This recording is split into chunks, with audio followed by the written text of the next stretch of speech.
উন্নত চিকিৎসার জন্য আজ লন্ডনে যাচ্ছেন বিএনপি চেয়ারপারসন বেগম খালেদা জিয়া। আর কিছুক্ষণ পর গুলশানের বাসভবন ফিরোজা থেকে বিমানবন্দরের উদ্দেশ্যে রওনা করবেন তিনি। রাত 10টায় কাতারের আমিরের পাঠানো একটি এয়ার অ্যাম্বুলেন্সে হযরত শাহজালাল আন্তর্জাতিক বিমানবন্দর ত্যাগ করবেন তিনি। কাতারের দোহা হয়ে লন্ডনের হিথ্রো বিমানবন্দরে তাকে স্বাগত জানাবেন বিএনপির ভারপ্রাপ্ত চেয়ারম্যান ও জ্যেষ্ঠ পুত্র তারেক রহমান। পরে বিশেষায়িত হাসপাতাল লন্ডন ক্লিনিকে খালেদা জিয়াকে ভর্তি করা হবে। আতিকুর রহমান তিতাসের রিপোর্ট।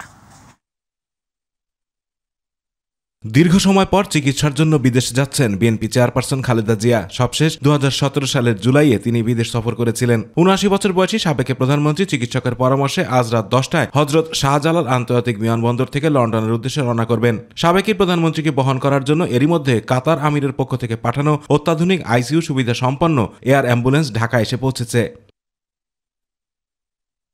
জানা গেছে, খালেদা জিয়াকে বহনকারী স্পেশাল এয়ার অ্যাম্বুলেন্সটি কাতারের হামাদ আন্তর্জাতিক বিমানবন্দরে বিরতি শেষে লন্ডনের উদ্দেশ্যে যাত্রা করবে। বুধবার বাংলাদেশ সময় সকাল 10টায় যুক্তরাজ্যের হিথ্রো বিমানবন্দরে তাকে বহনকারী এয়ার অ্যাম্বুলেন্সটি অবতরণ করবে। সেখানে তিনি ভিআইপি প্রোটোকল পাবেন। পুরনো ঐতিহ্যবাহী হসপিটাল লন্ডন ক্লিনিকে খালেদা জিয়াকে ভর্তি করা হবে। হিথ্রো ইন্টারন্যাশনাল এয়ারপোর্ট থেকে ওনাকে সরাসরি সেখানে নেওয়া হবে। এই হাসপাতালেই উনি চিকিৎসাধীন থাকবেন।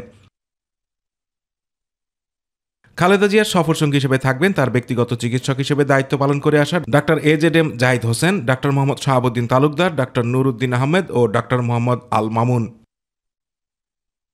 এছাড়া খালেদা জিয়ার সঙ্গে যাবেন তার প্রয়াত ছোট ছেলে আরাফাত রহমান কোকর স্ত্রী সৈয়দা শর্মিলা রহমান। দলীয় নেতাদের মধ্যে থাকবেন তার উপদেষ্টা মণ্ডলীর সদস্য ডক্টর মোহাম্মদ এনামুল হক চৌধুরী, দলের নির্বাহী কমিটির সদস্য তাবিত আওয়াল, খালেদা জিয়ার একান্ত সচিব ABM আব্দুল সাত্তার, ব্যক্তিগত সহকারী Mohammad Masudur Rahman, protocol officer SM Parvez এবং গৃহকর্মী ফাতিমা বেগম ও রূপা শিকদার। বিএনপি চেয়ারপারসন বেগম খালেদা জিয়া দীর্ঘদিন ধরে লিভার সিরোসিস, হৃদরোগ ও কিডনি সমস্যা সহ নানা জটিলতায় ভুগছেন। আতিকুর রহমান তিতাস, মাই টিভি। দর্শক, এই মুহূর্তে গুলশানে বেগম খালেদা জিয়ার বাসভবনের সামনে আছেন সহকর্মী ইউসুফ আলী, যুক্ত হচ্ছে তার সাথে। ইউসুফ, আজ লন্ডনে যাচ্ছেন বিএনপি চেয়ারপারসন, বিমানবন্দরে যাবার প্রস্তুতি চলছে ফিরোজায়, তো কেমন পরিস্থিতি দেখছেন বেগম জিয়ার বাসভবনের সামনে জানাবেন।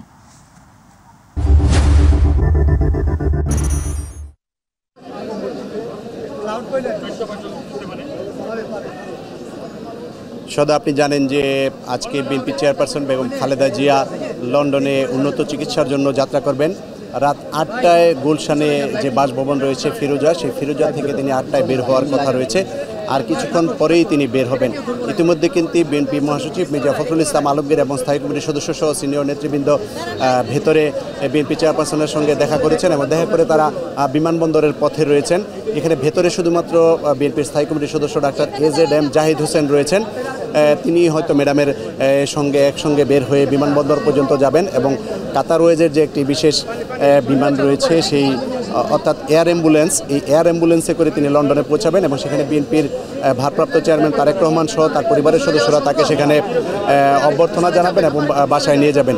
ইতিমধ্যে কিন্তু আপনার আজকে বেগম খালেদা জিয়া লন্ডনে যাওয়ার যে খবর ছড়িয়ে পড়ার পর আপনার বিকেল থেকেই কিন্তু বিএনপি চেয়ারপারসনের বাসভবনের সামনে অসংখ্য নেতাকর্মী জড়ো হয়েছে। এখানে বিএনপির জাতীয় নির্বাহী কমিটির সদস্য এবং সম্পাদকবৃন্দ সহ বিভিন্ন জেলা এবং উপজেলা থেকে কিন্তু নেতাকর্মীরা এসে এখানে উপস্থিত হয়েছেন তাদের প্রিয় নেত্রীকে বিদায় জানানোর জন্য।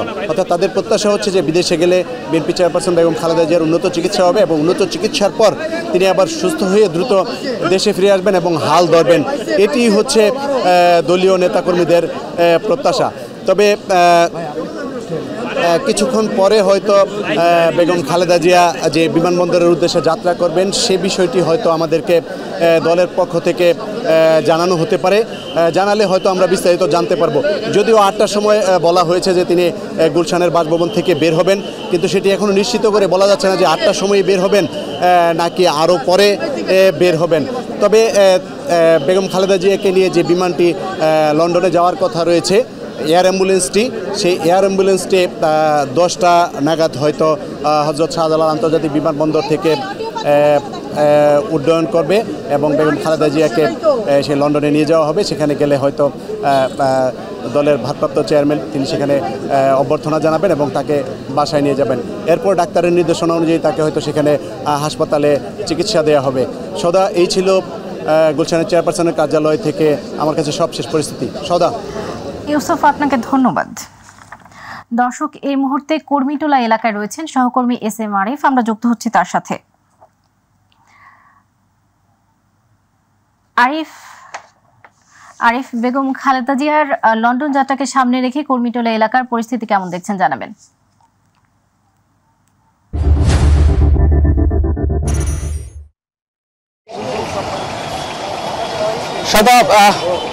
আমি এখন আছি কুর্মিটোলায় এবং আজকে জানেন যেটি একটু আগে আমার সহকর্মী জানিয়েছিলেন যে আজকে বিএনপির যে চেয়ারপারসন তিনি উন্নত চিকিৎসার জন্য এই বাংলাদেশ ত্যাগ করছেন এবং লন্ডনে যাচ্ছেন। আমরা কিন্তু সেই তাকে আসলে বিদায় দেওয়ার জন্য এসে কিন্তু আমরা ঠিক এয়ারপোর্টের দিকে যাচ্ছিলাম, সেখানে আমরা আটকে গিয়েছি, এত জ্যাম। ঠিক আমি যেখানে আছি ঠিক কাকরাইল, ঠিক সেখানকার অবপরিস্থিতি যদি দেখাতে চাই আপনি দেখবেন যে রাস্তাটাই আসলে জ্যামে পরিপূর্ণ এবং কম্প্যাক্ট।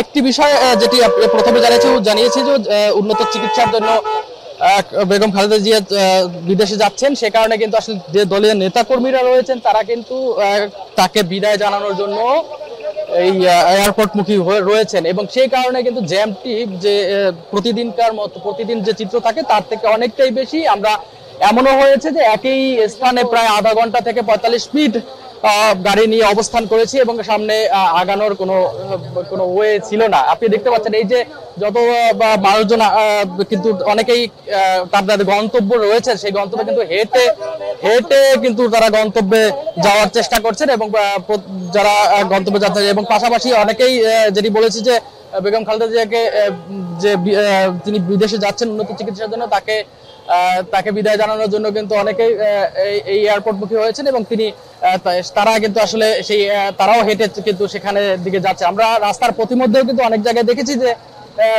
ব্যানার নিয়ে কিন্তু অনেকে দাঁড়িয়েছিলেন যে খালেদা জিয়াকে বিদায় দেওয়ার জন্য, সেটিও রয়েছে। একটু জানিয়ে রাখি যে বেগম খালেদা জিয়া রাত 8টার দিকে তার গুলশানের বাসভবন থেকে বের হবেন এয়ারপোর্টের উদ্দেশ্যে এবং তারপর কিন্তু তিনি 9টার দিকে এয়ারপোর্টে পৌঁছানোর কথা এবং তারপর সেই এয়ারপোর্টের যে কার্যক্রম সেটি সেরে 10টার দিকে তার যে বিমানটি রয়েছে যেটি কাতারের আমিরের দেওয়া যে বিমানটি রয়েছে সেই বিমানটিতে করে তিনি লন্ডনের উদ্দেশ্যে রওনা দেবেন রাত 10টার দিকে এবং তিনি সেই 10টার দিকে রওনা দিয়ে আগামীকাল সকালে বুধবার সকালে তিনি লন্ডনে পৌঁছাবেন এবং লন্ডনের যে হিথ্রো বিমানবন্দর সেখানে পৌঁছাবেন। এর মধ্যে কিন্তু কাতারের 1 ঘন্টা দোহায় 1 ঘন্টা তিনি যাত্রা বিরতি করবেন। সাধারণ মানুষের এখানে যারা নেতাকর্মী রয়েছেন তাদের মধ্যে উৎফুল্লতা বিরাজ করছে, তারা হেঁটে চলছেন, তারপরে কিন্তু তাদের মধ্যে উৎফুল্লতা বিরাজ করছে, কিন্তু সাধারণ মানুষ এই যে দীর্ঘ যানজট এটির কারণে ভোগান্তিতে পড়েছে এবং তারা কিন্তু অনেকটাই তারা কিন্তু আমাদের কাছে জানিয়েছেন তারা আসলে বিমর্ষ, তারা আসলে এটি কোনোভাবে কামনা করেননি যে এতটা যানজট হবে। এই কারণে সব মিলিয়ে আসলে এই আপনি যেটি জানতে চেয়েছিলেন যে এখানকার অবস্থান এরকমই, আমরা আসলে পরবর্তী নিউজে আসলে জানিয়ে দিতে পারবো বেগম খালেদা জিয়ার যে উন্নত চিকিৎসার জন্য বিদেশে যাচ্ছে সেটির আপডেট খবর। তো এই ছিল আমার কাছে সর্বশেষ। আরিফ, আপনাকে ধন্যবাদ। দর্শক, বেগম জিয়ার লন্ডন যাত্রা উদ্দেশ্যের সর্বশেষ সংবাদ জানাচ্ছিলেন আমাদের সহকর্মীরা। এবারে অন্যান্য প্রসঙ্গ। রাজনৈতিক দলগুলো বেশি সংস্কার না চাইলে আগামী ডিসেম্বরের মধ্যে নির্বাচন হবে বলে মন্তব্য করেছেন প্রধান উপদেষ্টার প্রেস সচিব শফিকুল আলম। আর রাজনৈতিক দল যদি মনে করে অন্তর্বর্তী সরকারের কিছু সংস্কার করে যাওয়া উচিত তাহলে ভোটের জন্য সরকার আরও 6 মাস সময় নেবে বলে জানিয়েছেন তিনি। বিকেলে রাজধানীর কৃষিবিদ ইনস্টিটিউশনে এক অনুষ্ঠানে প্রেস সচিব এই মন্তব্য করেন। রাষ্ট্রের বিভিন্ন খাত সংস্কারে গঠিত 6 কমিশন 15 জানুয়ারির মধ্যে প্রতিবেদন দেবে এবং সবার সাথে আলোচনা করে এ নিয়ে সিদ্ধান্ত নেওয়া হবে বলে এ সময় জানান তিনি। শফিকুল আলম বলেন, লুটপাট, দুর্নীতি ও জুলাই আগস্টে গণহত্যায় জড়িতদের রাজনীতি করার কোনো অধিকার নেই। -2 ফর্মুলা নিয়ে সরকার ভাবছে না। সবার সাথে আলোচনার ভিত্তিতে ভালো একটা নির্বাচন অনুষ্ঠিত হবে বলেও আশা প্রকাশ করেন প্রধান উপদেষ্টার প্রেস সচিব। গভর্নমেন্ট একটা রোড ম্যাপ দিয়েছে এবং দুইটা ব্রড একটা টাইম লাইন দিয়েছে। একটা হচ্ছে যে যদি পলিটিক্যাল পার্টিগুলো মনে করে যে তারা খুব বেশি রিফর্ম চাবে না তাহলে আমরা এই বছরের ডিসেম্বরের মধ্যে একটা ইলেকশন করব।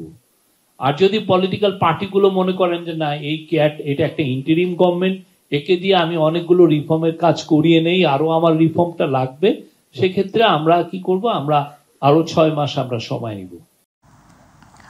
বিএনপি চেয়ারপারসন বেগম খালেদা জিয়ার বিরুদ্ধে জিয়া অরফানেজ ট্রাস্ট দুর্নীতি মামলায় হাইকোর্টে দেয়া 10 বছরের কারাদণ্ডের রায়ের বিরুদ্ধে করা আপিল আবেদন শুনানি বুধবার পর্যন্ত মুলতবি করেছেন আদালত। প্রধান বিচারপতি সৈয়দ রেফাত আহমেদের নেতৃত্বাধীন 5 সদস্যের বিচারপতির আপিল বিভাগের বেঞ্চ এই শুনানি হয়। 2018 সালের 8 ফেব্রুয়ারি ঢাকার বিশেষ জজ আদালত 5 অরফানেজ ট্রাস্ট মামলায় খালেদা জিয়াকে 5 বছরের কারাদণ্ড দেন। পরে হাইকোর্টে খালেদা জিয়া আপিল করেন। অন্যদিকে খালেদা জিয়ার সাজা বৃদ্ধি চেয়ে দুদকের করা আবেদনে রুল দেন হাইকোর্ট। 2018 সালের 30 অক্টোবর হাইকোর্টের বিচারপতি এম এনায়েতুর রহিম ও বিচারপতি মোহাম্মদ মুস্তাফিজুর রহমানের সমন্বয়ে গঠিত বেঞ্চ খালেদা জিয়ার সাজা 5 বছর থেকে বাড়িয়ে 10 বছর করেন। জুলাই আগস্ট গণ অভ্যুত্থানে আহতদের মধ্যে আপাতত 100 জনের কর্মসংস্থান করা হবে বলে জানিয়েছেন স্বরাষ্ট্র উপদেষ্টা লেফটেন্যান্ট জেনারেল অবসরপ্রাপ্ত মোহাম্মদ জাহাঙ্গীর আলম চৌধুরী। সকালে রাজধানীতে এসবি অফিস পরিদর্শন করে তিনি সাংবাদিকদের একথা জানান। তিনি আরও জানান, ট্রাফিকে অবসরপ্রাপ্ত ব্যক্তিদের নিয়োগ দেওয়ার কাজ চলছে। সরকার গঠনের পর থেকে অভিযুক্ত কাউকে দেশ ত্যাগ করতে দেওয়া হয়নি বলেও জানান স্বরাষ্ট্র উপদেষ্টা। বাট আপাতত আমরা 50-60 জনের মতো পাইছি। আমরা পাইলে হয়তো আমরা চেয়েছিলাম যে অন্তত 500 জন দিয়ে প্রথম শুরু করি এই ট্রাফিকে, বাট এই সংখ্যাটা পাওয়া যায় না। শিক্ষার্থীদের বিষয়টা তাদের লেখা রমজানের প্রয়োজনীয় খাদ্যপণ্য নিয়ে সরকার সতর্ক আছে বলে জানিয়েছেন অর্থ উপদেষ্টা ডক্টর সালাহ উদ্দিন আহমেদ। তিনি জানান, বাজার মনিটরিং আরও জোরদার করা হবে। সচিবালয়ে ক্রয় সংক্রান্ত উপদেষ্টা পরিষদের বৈঠক শেষে সাংবাদিকদের প্রশ্নের জবাবে এসব কথা জানান অর্থ উপদেষ্টা। চলতি অর্থ শিক্ষাবর্ষে সব শিক্ষার্থী কবে নাগাদ সব পাঠ্য বই পাবে তা জানেন না বলে জানিয়েছে শিক্ষা উপদেষ্টা ওয়াহিদ উদ্দিন মাহমুদ। আরও জানাচ্ছেন রাকিব হাসান। অর্থ উপদেষ্টা ডক্টর সালেউদ্দিন আহমেদের সভাপতিত্বে বছরের দ্বিতীয় সরকারি ক্রয় সংক্রান্ত উপদেষ্টা পরিষদের সভা অনুষ্ঠিত হয় মন্ত্রিসভা কক্ষে। সভায় আন্তর্জাতিক উন্মুক্ত দরপত্রের মাধ্যমে 50,000 মেট্রিক টন নন বাসমতি সিদ্ধ চাল ক্রয় এবং স্পট মার্কেট থেকে 1 কার্গো এলএনজি ক্রয়ের প্রস্তাব অনুমোদন দেয়া হয়। সভা শেষে চলতি শিক্ষাবর্ষের পাঠ্য বই নিয়ে সাংবাদিকদের প্রশ্নের জবাব দেন শিক্ষা উপদেষ্টা ওয়াহিদ উদ্দিন মাহমুদ। আমি হিসাব নিয়ে দেখেছি, কোন বছরেই মার্চের আগ পর্যন্ত সব বই দেওয়া হয়নি। এই বছরটা তো খুবই অস্বাভাবিক একটা বছর। যেই বছর আমরা শুরুই করেছি প্রক্রিয়া, আমি আসার পরে সেপ্টেম্বর অক্টোবরে আবার বই পরিমার্জন করতে হয়েছে। বইয়ের সিলেবাস কারিকুলাম নতুন করতে হয়েছে। বইয়ের সংখ্যা অনেক বেড়েছে এবং বিদেশে কোনো বই ছাপানো হচ্ছে না। কবে নাগাদ সবাই সব বই পাবে এটা আমি জানি না। পরে অর্থ উপদেষ্টা কথা বলেন চালের মূল্য বৃদ্ধি নিয়ে। তিনি জানান, আসন্ন রমজানকে কেন্দ্র করে নিত্য পণ্যের দাম যেন স্থিতিশীল থাকে সে বিষয়ে সতর্ক রয়েছে সরকার। আমি যখন চালের দাম একটু বাড়ছিল, আমি সাথে সাথে খাদ্য উপদেষ্টা, কমার্স উপদেষ্টা আমি বলেছি যে আপনারা ইমিডিয়েট এটা দেখেন। আবার আজকে কিন্তু আমরা নন বাসমতি সিদ্ধ চালের ইম্পোর্ট করে বলেছি এবং আজকেও বলে দিয়েছি আপনারা যেখান থেকে পারেন চাল আপনারা করা শুরু করেন। রোজার ব্যাপারে তো রোজার ব্যাপারে মেল ও খেজুর, ছোলা, ডাল এগুলো অলরেডি ইম্পোর্ট করা হয়েছে। আমাকে বলা হয়েছে যে মোটামুটি সয়াবিনটাও কিছুটা সহনীয় হয়ে আসছে, তারপর যদি প্রয়োজন হয় আবার দরকার হলে আমরা সয়াবিনের ব্যাপার সিদ্ধান্ত। অতএব সাধারণ মানুষ ইভেন মধ্যবিত্ত এবং সবার জন্য এগুলো করেছে ওগুলো ইনশিওর করা হবে। মূল্যস্ফীতি কমতে শুরু করেছে জানিয়ে অর্থ উপদেষ্টা বলেন, যাদের সামর্থ্য আছে কিন্তু কর দেয় না তাদেরকেও করের আওতায় আনা হবে। মূল্যস্ফীতি মোটামুটি এবার কমেছে 1%। তা আমি মনে করি যে ট্রেনটা যদি আরেকটু বেটার হয় আমরা আশা করছি যে আরো কমে যাবে। রাকিব হাসান, মাই টিভি, ঢাকা। বাংলাদেশ জামায়াতে ইসলামীর আমির ডাক্তার শফিকুর রহমান বলেছেন, মসজিদ ছিল বিশ্বনবী মুহাম্মদ সাল্লাল্লাহু আলাইহি সাল্লামের সমাজ পরিচালনা, আইন ও আদালতের কার্যক্রম পরিচালনার স্থান। তাই জাতির প্রয়োজনকে সামনে রেখে খুতবা পরিচালনা করতে ইমাম খতিবদের প্রতি আহ্বান জানান তিনি। দুপুরে ইঞ্জিনিয়ার্স ইনস্টিটিউশনে জেলা পর্যায়ের ইমাম ও খতিব সম্মেলনে তিনি এই কথা বলেন। মসজিদের পাশাপাশি সমাজের ইমাম হিসেবে নিজেদের প্রস্তুত হওয়ার আহ্বান জানিয়ে ডাক্তার শফিকুর রহমান উলামায়ে কেরামদের ঐক্যবদ্ধ থাকার আহ্বান জানান।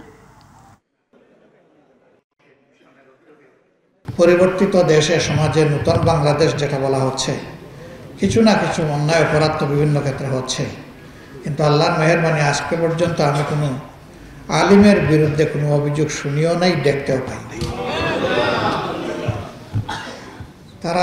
তারা কি মজলুম কম হয়েছেন ভাই? তারা জীবন দেন নাই, ওলামায়ে কেরাম শহীদ হন নাই, তাদের উপরে জুলুম করা হয় নাই, তাদের পায়ে ডান্ডাবাড়ি পরানো হয় নাই, রমজান মাস পুরাটা মাস জুড়ে তাদেরকে রিমান্ডে নিয়ে মানসিক শারীরিক কষ্ট দেওয়া হয় নাই, সব হয়েছে। তাইলে তারা কিভাবে শান্ত থাকলেন? ফরিদপুর সদর উপজেলায় ট্রেনের ধাক্কায় মাইক্রোবাসের 5 যাত্রী নিহত হয়েছেন, আহত হয়েছেন আরও 3 জন। দুপুর 12টার দিকে উপজেলার গেটদা রেল ক্রসিংয়ে এই ঘটনা ঘটে।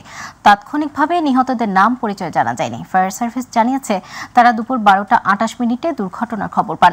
এরপর ফায়ার সার্ভিসের 3টি ইউনিট উদ্ধার কাজে যোগ দেয়। স্থানীয়রা জানান ট্রেনের ধাক্কায় মাইক্রোবাসটি সড়কের পাশের পুকুরে গিয়ে পড়ে। পরে ফায়ার সার্ভিস ও স্থানীয়রা আহতদের উদ্ধার করে হাসপাতালে পাঠায়।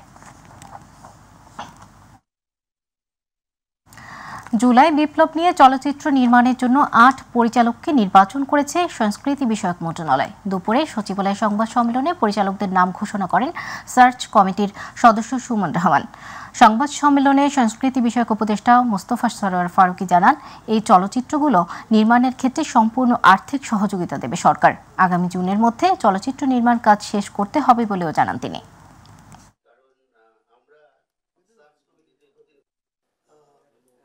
এটা প্রোডাকশন ওরিয়েন্টেড ওয়ার্কশপ, ফলে এটা মডেলটা হচ্ছে কাজ করতে করতে ওরা শিখবে। তার মানে একটা কাজ তৈরি হবে, 8টা ছবি তৈরি হবে, কিছু হবে ফিকশন, কিছু হবে ডকুমেন্টারি। সেই ছবিগুলো কিন্তু বিপ্লব পরবর্তী সময়ের একটা নতুন কম্পাস বা নতুন দিকে হাঁটার রাস্তা দেখাবে, এবং সেটা নিশ্চয়ই তাদের গল্পের মধ্যে থাকবে। সেটা আমরা তাদেরকে বলে যাওয়ার প্রয়োজন মনে করছি না। ব্যয়টা সম্পূর্ণই সরকারিভাবে দেওয়া হবে। সেটা নিয়ে পরবর্তীতে ফিল্ম মেকাররা এবং সার্চ কমিটি বসে এটা ঠিক করছে। আলোচিত কিশোরী ফেলানী হত্যার 14 বছর আজ। 2011 সালের আজকের দিনে বিএসএফের গুলিতে কুড়িগ্রামের অনন্তপুর সীমান্তে নির্মম হত্যাকাণ্ডের শিকার হয় কিশোরী ফেলানী। পরে বিএসএফের বিশেষ কোর্টে 2 দফায় বিচারিক রায়ে খালাস দেওয়া হয় অভিযুক্ত বিএসএফ সদস্য অমিয় ঘোষকে। রায় প্রত্যাখ্যান করে ভারতীয় সুপ্রিম কোর্টে রিট আবেদন করে ফেলানীর পরিবার। বিগত আওয়ামী লীগ সরকারের কারণে খুনির বিচার হয়নি বলে অভিযোগ পরিবারের। প্রতিনিধি লতিফুর রহমান লিঙ্কনের তথ্য ছবিতে আতিকুর রহমান তিতাসের রিপোর্ট। 2011 সালের 7 জানুয়ারি শুক্রবার ভোরে ফুলবাড়ির অনন্তপুর সীমান্ত দিয়ে বাড়িতে ফেরার পথে ভারতীয় বিএসএফের গুলিতে নির্মমভাবে মৃত্যু হয় কিশোর ফেলানীর। সকাল 5:30 থেকে তার নিথর মরদেহ কাঁটাতারের উপর ঝুলে থাকে দীর্ঘ 4.5 ঘণ্টা। এ ঘটনায় বিশ্বব্যাপী তোলপাড় শুরু হলে 2013 সালের 13 আগস্ট ভারতের কোচবিহারের জেনারেল সিকিউরিটি ফোর্সেস কোর্টে ফেলানী হত্যার মামলার বিচার শুরু হয়। বিএসএফের এই কোর্টে সাক্ষী দেন ফেলানীর বাবা ও মামা। ওই বছরের 6 সেপ্টেম্বর আসামি অমিয় ঘোষকে খালাস দেয় বিএসএফের বিশেষ কোর্ট। পরে রায় প্রত্যাখ্যান করে পুনর্বিচারের দাবি জানান ফেলানীর বাবা। 2014 সালের 22 সেপ্টেম্বর পুনর্বিচার শুরু হলে 17 নভেম্বর আবারও আদালতে সাক্ষ্য দেন ফেলানীর বাবা। 2015 সালের 2 জানুয়ারি এই আদালত পুনরায় আত্মস্বীকৃত আসামি অমিয় ঘোষকে খালাস দেয়। পরে ভারতের মানবাধিকার সুরক্ষা মঞ্চ মাসুম ফেলানীর বাবার পক্ষে দেশটির সুপ্রিম কোর্টে রিট পিটিশন করে। ওই বছর 6 অক্টোবর রিট শুনানি শুরু হয়। 2016 এবং 17 সালে কয়েক দফা শুনানি পিছিয়ে যায়। 2018 সালের 25 জানুয়ারি শুনানির দিন ধার্য হলেও হয়নি শুনানি। মেয়ের হত্যাকারীর বিচার না পেয়ে হতাশা প্রকাশ করেছেন ফেলানীর পরিবার। অভিযোগ, আওয়ামী লীগ সরকারের অবহেলায় মেয়ে হত্যার বিচার থেকে বঞ্চিত তারা। যা সত্য ঘটনা আমি তাই বলছি, কিন্তু আজ জগৎ আমার বিচার অন্যরা করে নাই। আমাকে খালি মিথ্যা কথা বলেই গেছে, তাছাড়া খালি দিয়ে গেছে, আশাবাদী খালি দিয়েই গেছে। বিচার করলে কিন্তু করতে পারতো, কিন্তু ও সরকার বিচার করে নাই। সীমান্ত হত্যায় আমার বোনকে মারা হয়েছে, আর যে মারছে তার বিচার চাই, তার জন্য কঠিনতম শাস্তি হয়। গত কয়েক বছরে সীমান্ত হত্যা বেড়েছে বলে অভিযোগ বাংলাদেশি নাগরিকদের। দ্রুত ফেলানী হত্যার বিচার হলে বন্ধ হবে এসব হত্যাকাণ্ড, বলছেন এলাকাবাসী। ফেলানী হত্যার এত মেলা দিন হয়ে গেল, আমরা কোনো বিচার পেলাম না। এটার যদি একটা বিচার হতো, একটা সুরা হতো, তাহলে মনে হয় যে সীমান্তে কোনো প্রকার আর হত্যাকাণ্ডের কাহিনীটা ঘটতো না। ভারতের সুপ্রিম কোর্টে ফেলানী হত্যার মামলার রিট তালিকাভুক্ত রয়েছে বলে জানিয়েছেন এই আইনজীবী।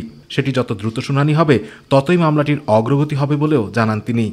বিচার ফেলানীর বাবা পায়নি, যারা বিচারের জন্য আবেদন করেছিল ভারত রাষ্ট্র তারাও পায়নি। যে রিট পেন্ডিং রয়েছে সেটি যদি নিষ্পত্তি হয় তাহলে শুধু ন্যায় বিচারই হবে তা না, ভবিষ্যতে আমাদের বর্ডার ম্যানেজমেন্ট সহ খুন খারাপই কমে আসবে। আতিকুর রহমান তিতাস, মাই টিভি।